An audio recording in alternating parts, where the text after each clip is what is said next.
இங்கே பாருங்களேங்க, நான் உங்களுக்கு ஒரு கதை சொல்கிறேன் கேளுங்க. ஒரு ஊரில் ஒரு மீனவர் கூட்டம் இருந்ததாம். அவங்க என்ன செஞ்சாங்களாம், கடலுக்குள்ளே போய் மீன் பிடிக்கலாம் அப்படின்னு சொல்லிட்டு போனாங்களாம். அவங்களோட வாழ்வாதாரமே அதுதானே. போனாங்களாம். போகும்போது என்ன பண்ணாங்களாம், அதில் ஒரு குட்டி படகு வச்சுட்டு ஒரு ஃபேமிலி இருந்ததாம். அவங்களும் என்ன செஞ்சாங்களாம், சரி நம்மளும் போகலாம் அப்படின்னு சொல்லிட்டு போனாங்களாம். போகும்போது பெரிய புயலும் காற்று வந்துருச்சாம். வரும்போது எல்லாரும் என்ன பண்ணியிருக்காங்க, அவங்கவங்க படகை ஓரங்கட்டுறதுக்காண்டி போய்க்கிட்டு இருந்திருக்காங்க. அப்போ இவங்களுக்கு குட்டி படகு இல்லையா, உடனே என்ன செஞ்சுருக்காங்க, அவங்கக்கிட்ட கேட்டிருக்காங்க, "என்ன கொஞ்சம் சேர்த்துக்கிறீங்களா?" அப்படின்ட்டு. "ஐயோ! என்னை காப்பாற்றலைனாலும் பரவாயில்ல, என் பிள்ளைங்களனாலும் காப்பாற்றுங்க" அப்படின்னு அவர் போய் கேட்டாராம். அவங்களாம் சொன்னாங்களாம், "போதுமான அளவு எங்களுக்கு தான் இருக்குது, இன்னும் கொஞ்ச நேரத்தில் புயல் அமர்ந்துரும், கொஞ்சம் நேரம் எப்படியாவது முயற்சி பண்ணி வா" அப்படின்னு சொல்லி சொன்னாங்களாம், சமாதானப்படுத்துனாங்களாம். உடனே இவங்க என்ன பண்ணாங்களாம், சரி அப்படின்னு சொல்லி இப்போ நிப்பாட்டிரும், பிறவு நிப்பாட்டிரும் அப்படின்னு சொல்லவும், அந்த படகுலாம் கொஞ்சம் பெருசாக இருக்கவும் அது கொஞ்சம் தூரமாக போயிடுச்சாம்.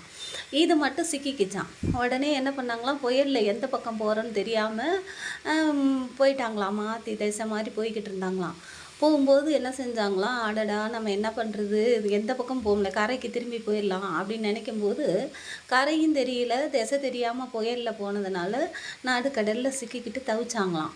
தவிக்கும்போது என்ன பண்ணுறது, ஐயோ நம்ம எப்படி போகிறது, நம்ம போகலைன்னாலும் பரவாயில்ல, நம்ம பசங்களனாலும் கரை சேர்த்துறணுமே அப்படின்னு சொல்லிட்டு அந்த மீனவரை கூட்டத்தை விட்டு பிரிஞ்சுட்டாங்க. இங்கிட்டு கரைக்கும் வர முடியல, நடுவில் சிக்கிக்கிட்டாங்க.